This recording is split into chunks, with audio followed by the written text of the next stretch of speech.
This week, we saw unprecedented levels of defiance without guardrails. A president who pardoned a crypto convict who helped enrich his own family and his empire. And by the way, that empire needs the convict's firm to become even richer. He continues to bomb boats in the international waters, expanding the strikes to the Pacific now, and he's doing it all without congressional oversight or even presenting evidence of why he's striking those boats. He's demanding the Justice Department pay him more than $200 million for the cases against him. Trump's second term just took a different turn, unchecked, unfiltered, and unapologetic. These rules have changed, and the restraints have gone. Check it out. A payment that his own former lawyer will decide whether or not he receives. And perhaps the most visual act is this: the demolishing of the White House's East Wing, a building that has been there for over 100 years, in order to build a ballroom that has a price tag that just keeps rising, paid for by billionaires, corporations, and the elites. All of this happening while the government is still shut down. The federal workers are standing in food lines right now, trying to put food on the table for their families. The reason I think that, look, I don't want to overstate the East Room thing, but it struck a nerve with a lot of people, because I think a lot of people just ask themselves, I didn't know that you could just tear down the White House without asking anybody, okay? And the answer is Trump realized that there was actually nothing standing in his way, and so he did it. It's pretty amazing. I think that defines really a lot of his presidency. Is we have been under this false assumption that somehow these institutions will defend themselves blindly. And the reality is that the institutions only hold up as much as the people are willing to defend them. And what he has quickly realized is that, as it's a phrase I've used on your show, Abby, is he is the who gon' check me boo president. Because there is nobody that is going to stand in his way, because we have allowed politeness to overtake common sense. There it is, the admission the whole administration quietly celebrates. No one is stopping him. This isn't bravado. This is strategy. When institutions get polite, when checks are performative, a president learns to push and then push harder. That is the line that encapsulates the decay. Power thrives when courage dies. This is how cowardice in the halls of power become permission for the lawlessness. And so he's relying on the fact that we're not willing to be impolite in order to check his authority.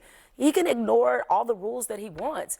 But to me, the only way we will understand how dangerous a lot of these things are, and it's beyond just reconstructing the ballroom, is if somebody else comes in and does the same thing where they don't have, I guess, maybe not the majority of the country, where they didn't win the majority of the vote. Because I promise you, if a Democrat comes in and runs the same game plan, maybe that's the only way the Republicans will understand that checks and balances are here for a reason. Well, wait a second. I have to admit that I think they actually did in some ways. And, Abby, I have to disagree. I think it really struck a chord, but with the coastal elites. I really doubt your average American, especially ones affected by the government shutdown, are worried about this. But let's look at some facts. Barack Obama and Joe Biden had donations of millions of dollars to each of their inaugural committees, and these were to put on big parties, mostly attended by the well-heeled. Now, who donated?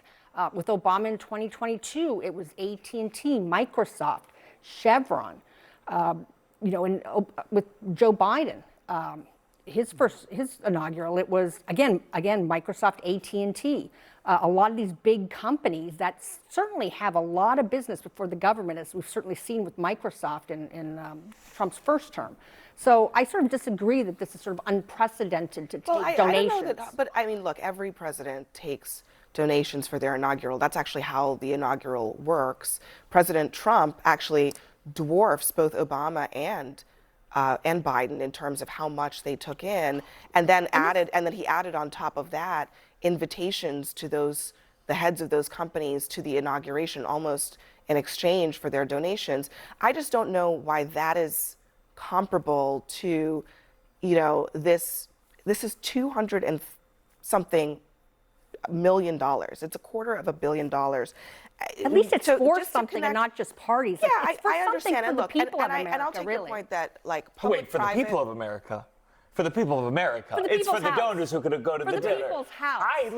I'm not going to defend Biden or Obama. That phrase is the perfect PR shield for the people, but the camera shows the real client list: billionaires and corporations. This is the classic gaslighting, calling private vanity a public good. Slap an American soundbite on it, and the crowd forgets to ask who is paying. Trump didn't renovate for history, he renovated for the donors. That is not leadership. I think if Trump does anything well, he provides a visual metaphor. You know, less Americans are reading. We need pictures. We need to see corruption in front of us. I think, listen, people are gonna criticize him. I mean, Trump, he's the one who's gonna have to live there for 7 more years. So I think it's good. We'll get to that a Live little next to a bit. We'll get to that a little bit later. Yeah, and it's gonna take a long time to build it because he's not allowed to rely on Well, undocumented trust me, immigrants it's going to anymore. be fast because he wants to see it before he leaves. Yes, listen. You know who's encouraging him to focus on this project? People in boats off the coast of Venezuela. They are more than happy to go. You know what? Focus on this. I'm happy for him to find a new little pet project. Prevents him from thinking about Portland. It's great, in my opinion. Yeah, I mean, maybe not. Listen, this is just one small thing, right? But there are all the other things. He wants the Justice Department to pay him for prosecuting him. For the chairs. I mean, look, that's another $250 million that he wants to change hands. How much of this, how much of this should the American people really take?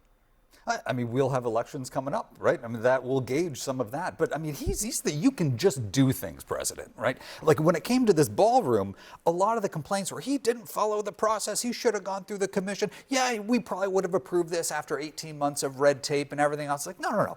I just hope what he did to the East Wing. And the first thing I had to do was figure out what the East Wing was. I realized I think I went in there one time. It's got like a ramp and you look off to the side. If Aaron Sorkin had focused on that, he wouldn't have touched it. 100%.